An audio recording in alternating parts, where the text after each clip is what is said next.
So turn down the lights, lock the door. It's time for DJs After Dark. Hello, everybody. Welcome to DJs After Dark. My name is Danny J, along with Rob Cannon. Hey. Dr. Rock Ray Thomas. Call me sir. And join us today, we got DJ Matt Sunner in the house. How you doing, guys? There you go. There Matt, we are. There you go. Now we see Matt. There we go.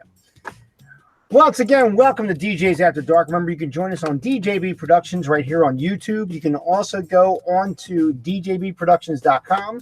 You can see all the different podcasts that are on there. Our channel is growing and growing. We have plenty of more shows coming on with all your favorite stars from our system here. So you can check that out and go in there. Just make sure you subscribe, share it, make sure your friends are jumping on as well. We have a lot of great stuff. Today is our season 1 finale. That's right. 20 Show episodes. 20. Mm-hmm. Show 20 today. So I want to thank everybody for joining us. I want to thank everybody who's been supporting us right So to turn plan. down. So turn down Danny Just turn J. down Danny J and we'll just stop the show.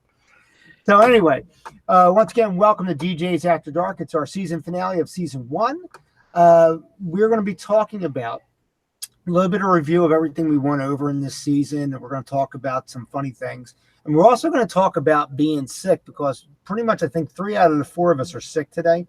And so it was a good topic to bring up because we're just not feeling well. I almost didn't even come in today to do this show. Don't be a Mary. Yeah, you're right. Thank Yeah, you. Right? yeah. Ray took a word out of my words. Yeah, look, see that? Ray. Or as the Scottish say, don't be a Jesse. Right. Don't be a Mary. That's how I said to Ray. I said, Ray, stop being a Mary. It's only raining out. Rob, I came here to get a royalty check. It's still not on the desk. Yeah, I know. It's Sorry got about the. that. You'll find the check. It's got that guy from the Monopoly. Sign it up. Oh, what? You thought you were getting paid? I think there's. I don't know why. There's a check for $1 gazillion. Go ahead. Right. And that one. Do not pass go. Do not collect $200. We know you don't want a big wad of cash in your pocket, Ray, so there's $1 million bill in an envelope underneath the door. I appreciate that, Matt. Now, joining us, we have Matt, we have Ray, and we got Rob and myself. And eventually maybe Ed. Ed is running behind today in his scheduling, but he should be joining us hopefully shortly. If he doesn't join us in this episode, you'll see him in season 2. We're going to bring him back. We didn't kill him off in season 1. So He's like Kenny. he's right? going to get offended. He's going to be like, why'd you say that you killed me off in season 1? Yeah, what's that show that they killed Kenny a billion times? in the South Park. Yeah, that was Matt. South Park. Show. Oh my God, you killed Ed. We could kill him. Oh my God, they killed Kenny. Right. We could kill him off and then find out that it was just a dream. So it was going to be all right. That was the St. Elsewhere gimmick, wasn't it? Yeah, Yeah. that was the St. Elsewhere gimmick for all you old Yeah. people. As soon as somebody was in a contract dispute, they killed them off, and then once they settled it, it was all a dream. Yeah, Dallas did it too. The show Dallas. Mm-hmm. yeah, that's right. Yeah. That's right. Yeah. They do it in Dallas. That's right. Hmm. For all you old heads that are out there. I think they did it on Clipper too. Well, we're going to talk about a lot of the stuff we talked about in the show. And granted, the show is pretty much a comedy show, but we did talk about a lot of great things that do pertain to DJing and stuff like that. We're going to just touch on some of that stuff today in the 30 minutes that we have your attention for. Well, So, first we're going to talk about how it's like the DJ being sick, right? yeah, Isn't that- we're sick right now. That's the thing. I'm if I could move a toilet into here, I would move a toilet in here. 'Cause God. I'm hurting. and I got to be next to him. Yeah. It's pretty damn close. Yeah. So we'll Uh, talk about Ray first. We're going to talk about how it was Yes. for Ray to be sick at a job. Ray, I know you said you only been sick once at a job, right? I mean, you never went with a bad cold or your head's. No, what I would do too in a 26-year career, it only happened one time for me, and it was like 15 minutes before the show was over. And I remember calling you, Rob, my mentor, and I was telling that you to call this particular establishment that I was hired by with like the IQ of a sock puppet. And I had just said to you that I was ill and I was leaving. And then, sure enough, I got docked on my pay for 15 minutes of like $100. But I You always, were working for me. You were working for someone else. I did not do that to you. Yeah, So- go ahead. no, you actually helped me because Right, understand. Rob cannot do that kind of math. Right. Who's working from? Every time Rob's phone would ring, it would play. Bro, that's 15 minutes of my time. No, but every time Rob's phone would ring, it would go, "You're overpaid. You're overpaid. You're overpaid. You're overpaid." So The sad thing was, all Ray asked for at that job was a drink. He just needed some water or something. And I did. They gave him a soda with some Turbolax. And that just destroyed him. Yeah. Now I'm going to bring the toilet up here. But Did you guys ever get sick on a job or couldn't finish it because you got sick? I never did that. I did get sick. I've been sick plenty of Going to times. jobs, headaches, things I recently, because I had eye surgery in my left eye because I have, I'm a diabetic and I have macroedemia. So I had a blood clot that came through in my left eye right around Easter time, 2018. And it was a something that stopped my vision altogether. And I actually had to do a job because I was already contracted for it. I couldn't call out of it to literally do it with one eye, which was a rough scenario, especially when you're looking at a laptop and you're looking at, you're trying to look up music and you literally only have one single eye. You can't see anything out the left eye at all. So that was kind of a troublesome thing. That was probably the worst thing that ever happened to me. Yeah. Other than just being tired and stuff like that. Rob and I both work for UPS. And so right around this time of year, when we're getting into Christmas season, we get into our peak season at UPS. So our hours are very, very stringent. We're talking like we're going in near midnight and work until near 7:30, 8 o'clock in the morning. Rob goes, I think, even a little bit longer than I do because I go to another job and work that job for 8 hours. So at that time frame, you're talking about doing a 20-hour, 18 to 20-hour day, and then going to DJ at night. I was literally in the bar stereo, the system blasting like you would at a bar night like this, and falling asleep. Literally falling asleep standing up because I was so exhausted, tired. Just one of those things where, like you said, you muscle through it. It's only 4 hours or whatever. But when you're in a dire strait of any capacity that's that immense, 4 hours seems like an eternity.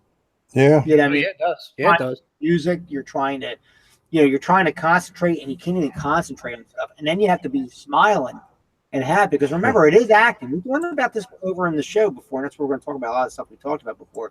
It's acting, and a lot of it is acting. No matter what's going on in our personal life at that point, we have to be like, yes, and smile. Right. Yeah. You can't bring down the mood. You're creating a mood, and you can't be bringing it down by looking like you're just pissed at the world. It's the truth. Matt, do you have any sick stories? I would have to say, thankfully, I never actually got sick at a job or, had to miss a job because I wasn't feeling well. Right. So I have to say I'm definitely fortunate in that aspect. Right on your CDs.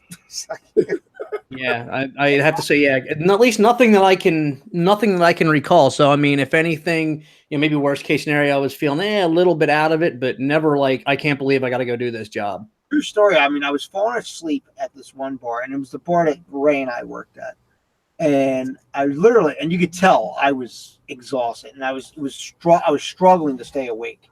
And the bartender comes over to me and goes, "Hey, you need a little pick me up, a little something. He goes, come in the kitchen." And I said to him, besides, I don't need any habits. I don't need any habits. I got enough problems in my life as it is. I don't need anything else to bother me. Yeah, I remember one time doing this show after the penis reduction in '89, and it was it was brutal because it had took it from 4 inches to 2. Did you, Ray? Yeah, Matt. You know what? It's called the old takeaway theory. Today they call that a transgender operation where you go to vagina. I still have a How T-shirt. about also get breast reductions? Is that what you got your penis reduction for, right? No, I still have a free T-shirt. It said it takes balls, and I still have it till this day. Ray's a very sat down on the toilet one day and said, "Geez, this water's really cold." Really, Matt, I got tired of tripping over myself. It was embarrassing. Ray's a very supportive person, so he knew a girl that got a breast reduction. So he said, "You know what? I'm going to do this with you." Yeah. That's exactly right. It is now. He's got like a fucking button top nose, like you see on Frosty the Snowman. Yeah. Yeah. Girls go by nowadays and go, "Oh my god, he's so cute." It's kind of a new A lot of stuff like we talked about, and some other things that we talked about in DJing would be like, dealing with your guest. This a lot of time, and it goes really for bars, it goes for private parties, it goes for things. But like when you're dealing with guests that, like, for example, think they know more than you, about music, and they don't. They generally don't, but it's like they know what they want to hear. they just don't get it either. People don't get it in general. They look at you when you're doing something and you're creating something. Like I did a New Year's Eve party, and I know I said this before, but the statement still holds. These were a bunch of old people that were mad that God hadn't taken them yet. And what happened was, I said, for these people, what I'll do is I'll do a number one song every, say, 30 minutes or so from the last 40, 50 years. Right. Counting up until the New Year's. Okay. So what was the number one song in 1929? Yeah, right. It was Earthwind. But you know what I mean? It was like, I'm in there and I'm trying to do a show. I'm not just playing music. I'm not showing up like an iPod or something like that. I'm literally trying to do a show. And I did research, and I had different things to talk about. And, I'm building it up much like you would see on like a New York Rockin' Eve and stuff like that. Like I had, yeah. I'm crying. He's crying about this bed. So anyway. All right, go to bed, baby. Good night. Shut that kid up. Shut that kid up. So of course it's not appreciated. They're like, this songs. Do you see that? I hate this. Do you see the people that are here and what age group they are? I felt like saying no because I'm blind, and I hope you're not making fun of the handicap because I will sue you. That's what I wanted to say, but I didn't. But that's the kind of things that we deal with and stuff like that. And understand that, like, when I go to an event, I don't know about you, and maybe it's because I'm a DJ. I don't know, but like, I can give two flying fucks what the hell is happening at that thing, unless it's so terribly bad that it's making people cringe. But play whatever the music you want. I don't care. I'm there for whatever reason.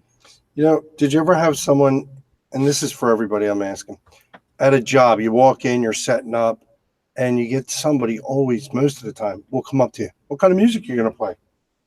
Did you ever have that? Like a time that you don't like. Yeah.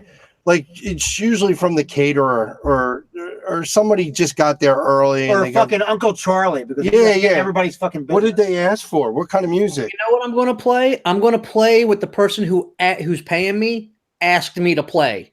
Well, that's what I'm going to play. Never play this, but we are taking requests. But one of the things that's funny, my one DJ that doesn't work with us that much at all, his name is Al, and he used to tell people, when kids especially, he used to say a lot of big band, a lot of this, all the music that they're not going to want to hear, and they're like, huh, what? So he used to mess with them that way. So I just told him, because you really want to, because and I don't blame him for it, because it's like this, and they're so worried about what's coming on next. You're not even listening to what's on now. Yeah, that's the thing that really bugs me. He's like, well, what are you playing next? Then what are you playing after that? How about you listen to what's on? Right. Yeah. You know what I always hated was when you're playing something that it's a popular song, it's a song that everybody knows, it's doing well on the charts, it's a recent song, whatever. You get somebody come up to you and say, "Hey, are you going to play something good?" Yeah, good music. Yeah, we get that, because everything else you're playing is shit right now. Yeah, no, I don't know. Just this is only like the number one song in the country right now. So if you don't think it's good, you're pretty much in the minority, and get away from me. I said before, I had a guy. Stop doing that. I'm sorry. Jeez, he's I had a guy. here. I was literally playing a dance song at the time, and he comes up and this guy comes up real polite. He wasn't being cocky or jerk off or anything like that. He was like, "Are you going to play any dance music?" Right. And I'm like, "Oh yeah, I get that too." I'm playing it right this second. Or how about during dinner at a wedding, people are coming up, "Yo, when are you going to start picking it up?" Yeah. People Like- like you just sat down and got salad, motherfucker. I'm going to pick it up when you You're put done the eating fork that down. free meal that they gave you. Yeah. Well, the problem with people don't get is even though they're done eating, is that usually their people are not going to get up right away most of the time anyway. They'll sit there. The one lady that hired me at a job, she's like, "You can pick it up now, hon." I'm like, "They're still eating." I said, "If you want, I will, but I'm going to tell you now, no one's going to dance." And she says, "Yeah, they will. They'll dance." I said, "Okay." So I started playing danceable music. Must have been a good 20 minutes in, and finally the lady got up that said it, and still nobody really joined in because most of the time people after they eat, they'll run out, get a cigarette if they smoke, or they want to have a drink, or they want to still socialize, or there's always, we talked about this before in a show, the icebreaker song, but not just the icebreaker, the people who's going to be the first one on the dance floor. Not me. I'm not getting up there. Right. I'm waiting for someone to dance first before I get up there. That's what most people are like. And something I do whenever I book parties and stuff like that, I'll kind of talk to them and be like, listen, you know the people that are coming to your event. Okay, I don't. Are these dancers? Are they not dancers? You kind of want to know that up front because you have to set an expectation. When you have those parties where everybody's a bar goer, Right. you know what I mean? So like the party I was talking about where the guy asked me about dance music, there was a football game on. Right. And they actually rolled a TV set into the fucking party room. And 75% of my actual guest list was over on the left-hand side watching this football game while I was playing music. Because the DJ sucked. Yeah. Yeah. Oh, damn. He's Well, this guy's terrible, so let's watch the game Yeah, instead. really. No, but you guys actually said it earlier. We'll go back to it for a second. Every DJ that works knows that when you've all hit that zone when you know you're a good DJ and you got everybody dancing, you kind of work up to that. So you know when you get into that zone. Yeah. And the thing that bothers me is when you get people that come up to you and they'll go, do you like, are you going to play this or are you going to play that? Like you said about getting people on the dance floor. I used to ask people, are we ready to dance now? Because I would point to a girl or a guy and I said, I need you guys. Would you do me a favor, be the first ones out here on this dance floor? And they would get up and dance. And then you're right. As soon as one person would get up, they would all get up and dance. But the thing is, you have to understand, you hire a DJ to set a mood. And then you got those mood killers that come in and go, and they're usually, again, I know we said this before, right under your right speaker and right under your left speaker going, are you going to play anything good tonight? Well, I tell people I don't write the music, I just play it. You know? exactly. Like the bottom line is we know what we're doing, and I know I'm going to get myself. I've had a guy at the bar sit there like I'm trying to get a dance floor going. Right. And I got certain people starting to dance and they're tapping their feet, whatever. And the guy goes, "Yo, why are you playing this shit? Play some Goo Goo Dolls." You know, of all things, right? And like, and I'm not using Goo Goo Dolls as just like a generic example. That's what he was asking for. And I'm like, well, they want me to get the women that are here up dancing. You know, it's a bar. They want the women dancing. Well, nobody's dancing. I said, yeah, because I just put the fucking song on. Yeah. That's why they're not dancing. Or how about the people that come up and say, yo, can you play something we could dance to? And there's a full dance floor. Yeah. Yeah, that cracks me up too. Well, yeah, what the fuck do you want to hear? You know? You know? Yo, Ray, every time you get when Ray's doing a job, I bet you he really misses when he first gets on the microphone. He's so used to hearing girls screaming when he's on there. All right, I forgot to put pants on, but it happened. Yeah. Dr. Rock had them screamers. The worst kind of mood killer, though, is when it's like the management or the owner of the venue. Because I remember I was doing a wedding, and I can't remember the name of the place, but it was somewhere down on Route 1, down towards like Chad's Ford area. Yeah. And I remember it was a restaurant downstairs, and then they had a private room upstairs for events. And this wedding reception is up there on the upper floor. And as we're getting towards the end of the reception is when they're kind of hitting like their dinner crowd. And next thing you know, I've got the manager come going like, can you turn the music down a little bit? Or and it's like, I've got a full dance floor. You know, this crowd they're having a great time. And it's like, well, what are you going to be worrying about? These people up here, these people are paying you to have the reception up here, and you basically want me to tell them to stop dancing and for That's me to so turn my true. music down. That's so true. Oh, well, it's really loud up here. We can hear it downstairs. I'm like going, The problem is though, when you have when you have a venue like that either is not designed properly to support public and private events at the same time, or you just have people in there who are just using their opinion and they don't really have an idea. Like you said, doing a priority. This big giant wedding that I just booked versus these people that are buying an entree here and entree there. Understand those are the venues that, like, if I had that kind of experience there as a DJ, I don't recommend them back. Right. I don't recommend them in that sense because it's a sin to say, but if I'm going to have my wedding somewhere and I'm spending that kind of money, if I'm spending X amount of dollars per head, I don't want to have to hear anything about people. Did he just say he gives head? I think Rob does. I heard per head out there. Rob's like, I have Head? to do a mic check. Did you say head? Don't joke. Yeah. But But hey guys, I'll be right back. I got to step out for just a brief second. Hang on. all right. Go get some Continue. cereal. Go get some cereal. Yeah. Get some laundry. No, I think the big thing is people have to understand in the venue when they hire a DJ. I know that I'm going to get in trouble for this one. Let the DJ do his job. And then, like I said, you go into these clubs nowadays, and I'm sorry, they don't have the same oomph that Rob Cannon or Danny J or Danny Sumner or Dr. Rock had, where you cared about what people think. They go in nowadays and they go sit down with their fat ass hanging over their chair, sitting down having a plate of dinner in front of them, not even looking at what they're playing, just hitting the play button on their phone. To me, I'm sorry, people, that they're not DJs. Somebody like that just had a birthday recently. Really? Years ago, yeah. Because I used to get sent to all the jobs that Rob would send me to that nobody wanted. Like the time Rob sent me to that New Year's Eve party over in Havertown to the we'll say the old folks place. Like everybody was celebrating and grabbing their nuts at 9:30, screaming Happy New Year. But the thing was, people feel important. And as you as a DJ, I don't care how bad the party was or how good the party was. You cared about your performance. Nowadays, DJs don't care about their performance. I'm sorry, people. I'm just going to say it. That comes down to training. That comes down to who's actually getting into it. Because remember, we said it before, too, on this show, DJs now, a lot of the young DJs now, they get into it for the absolute wrong reason.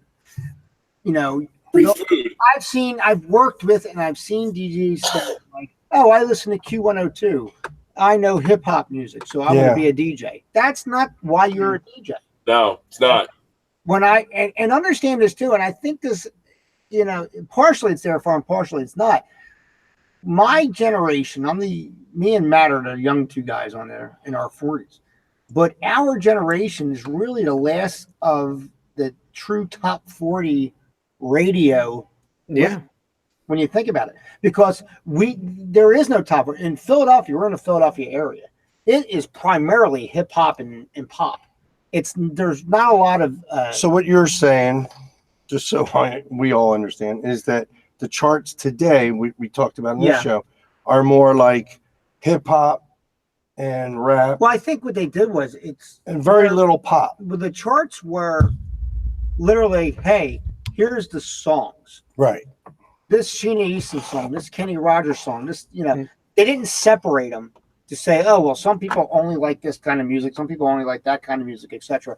We had everything. Like our biggest thing, how about it, Matt, was Eagle 106. Hey, I was just about to say Eagle 106. You would listen to it, you would hear like Eddie Rabbit, by Stevie Wonder, followed by like Duran Duran, followed by Billy Joel, followed by Aerosmith. But it's almost like ZZ Top. Almost like Ben FM today. Ben FM does not go to that extreme, but Ben FM I do enjoy listening to because it is like a harken back to Eagle 106 in a sense. The 106 station just went off recently. They changed format. Yeah, the Chris again. Yeah. I remember like every station, like almost every station changes formats like every 18 months. Right. But the thing there's few stations that stay around and keep up what they're doing. Philadelphia radio is in the last 10, 15 years has been horrible. It's always been horrible. You know, It's just so saturated with one type of music, just one genre of music. There is no saturation of anything, and that's why you have young people who don't know. yeah. Well, the other problem Don't is know too, different I music. think radio in general is a dying thing, because you got the Spotify, you got all them other things out there the that online you where could can just actually listen to your customize. own music. You can customize. DJs After Dark. And let's face Exactly. it, too, and Yeah, we people just are- actually talked about this at a recent job that I did for Rob, that instead of, like, they asked about going longer after the event, right? And Rob's like, yeah, we'll go longer, blah, blah, blah. So when it came down to the time for me to say, hey, we're getting close to the closing of the party. Do you want me to go longer? I need to know now so I can load music in. They said, no. You know what? We're good. We're gonna cut it. When you cut it, and I'll pay you. Blah blah blah. And she did, and everything was fine. Right. And what Rob asked for half of it. they turned around and put on an Echo Dot and played a pre-designated playlist. Yeah. And that kind of stuff is what's putting DJs out of business. And let me And people that find free music. too. Right. And let me explain something to you though. That Is that on? And this is not coming from a DJ. This is coming from a common sense thing, and you should be any common sense person can realize this. You're not going to get the DJ experience out of just playing my Playlist. 90s hip hop list. Mm-hmm. You're going to hear some of the songs, blah, blah, blah, but it's not going to change over. They're not going to make different decisions based on people where Ray, you're a big thing like this. How about it when you're playing music and a certain person comes in the room and you play something that either is something that they like or it's something that is almost like a theme song to that person's personality. And people pick up on it and they start laughing and they start enjoying it. And that's the part of the show that we bring. It's the personality that we're bringing in. And that you lose when you have an Echo Dot or an iPod or something like that. Yeah. Exactly. I think Danny said it. No, I think Danny said it. I remember when you used to do bars or clubs or whatever, and you knew a girl, or let's face it, we were all in it for the girls because the whole idea was to have the girls have a good time, and then the guys would have a good time, and then they would go home, and everybody has a good time. The thing was, when somebody walked through the door that you knew from one week to another, you knew the minute they walked in the door, you played that song. And what happened is they would go nuts over that song and all their friends would go nuts over that song. And now you created exactly the mood that you said you're looking for. Yeah. Wait, nowadays, they don't create a mood. They're not even looking for the girl anymore. They don't even care. They just want to sit down, eat, play the music and everything like that. Don't create a mood, get paid and leave. And I'm sorry, people, it's beginning that sucks. And you know what? We say this not because we're bitter, not because anything like that, but if you're paying a DJ money, okay, you need to get what you're paying for. Okay. And I see it way too often where people are paying, and sometimes it's not exorbitant. There's guys out there that undersell everybody. And you know what? You get what you pay for. I can tell you that. Yep. But Absolutely. undersold on something that, even what you're paying at a less than premium price, you're still not getting what you should be. In that subject, what you're saying about get what you paid for. Yeah.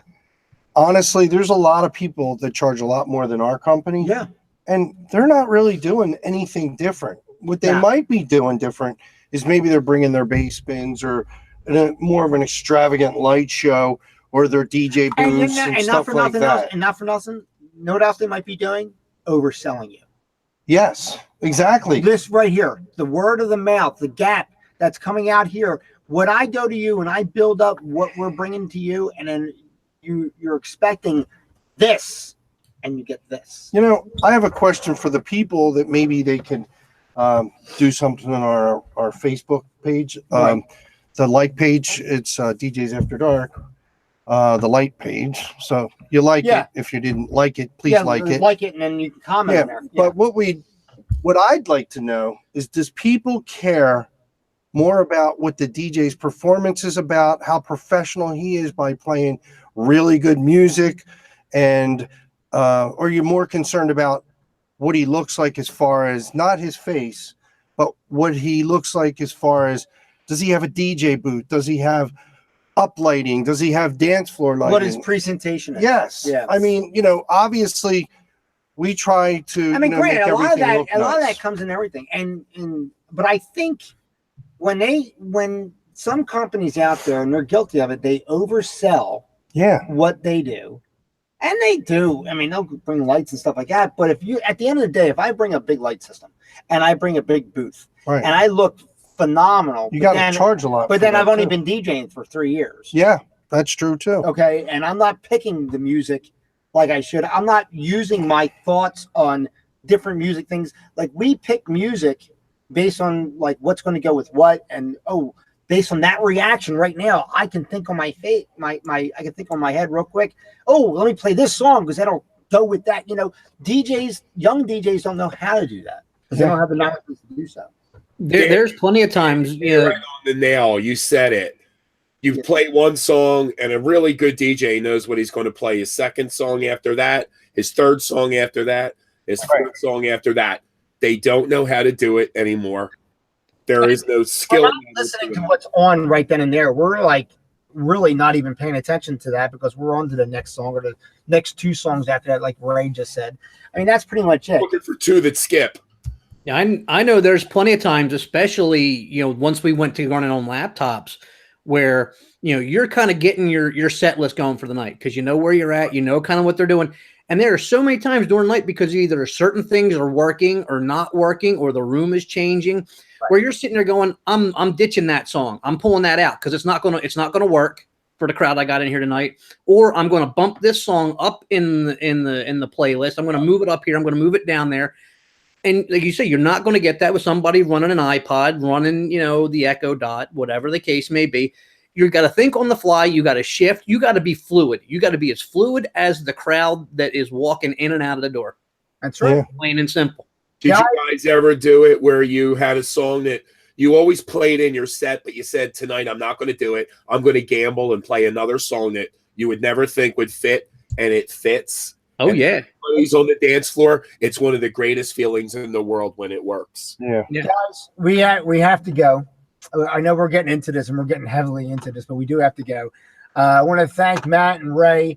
There you go. Yeah. Thank you, guys. Thank you. Did somebody buy him a new toy?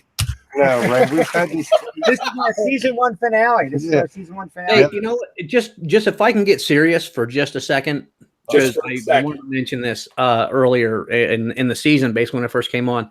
I know we have a lot of fun on the show, and there's a lot of ball busting going on, and it's kind of how I came into the show. As Dan said, at one point, my name came up, and everybody was kind of busting my balls. So it's like, okay, I'm coming on. But one of the things that was mentioned in that show, and I've been meaning to tell you this, you guys, this for a while now, but in that show, one of the things that you guys said was that I was more geared to almost kind of a radio DJ, and you guys said that you thought I would make a great radio DJ, and I just got to tell you, as friends and people that I highly respect as fellow DJs, it really meant a lot to me. So I just wanted to kind of throw that out there. Well, we just didn't want to get sued. So yeah. Sue you for what? Matt, but either way, I just wanted to say that. Absolutely. You're really good at what you did. No. Thank you. So for Matt Sunner, for Ray, Dr. Rock Thomas. I want to thank all my Doc Rockers out there and everybody listening to the show. Thank you so much, guys, because these are really a lot of talented DJs that we deal with every day. And I just want to say, everybody that's listening, God love you. Thanks a lot. Thank you. And then obviously for Rob Cannon and myself, Danny J, you're listening to DJs After Dark. Make sure you're subscribing to DJs After Dark on Facebook. You just go ahead and like it. But go on to the YouTube channel and subscribe, because you can see DJs After Dark. You can see That Way Cool Wrestling Show. And you can also see our brand new show, which is called Capes Not Included. A lot of great stuff in there. We have more shows coming on. So go in there, subscribe. And until next time, we'll see you after dark. After dark. After dark. After dark. After dark. Yes. Looks like the sun's coming up. Was that as good for you as it was for me? Join us next time for DJs After Dark.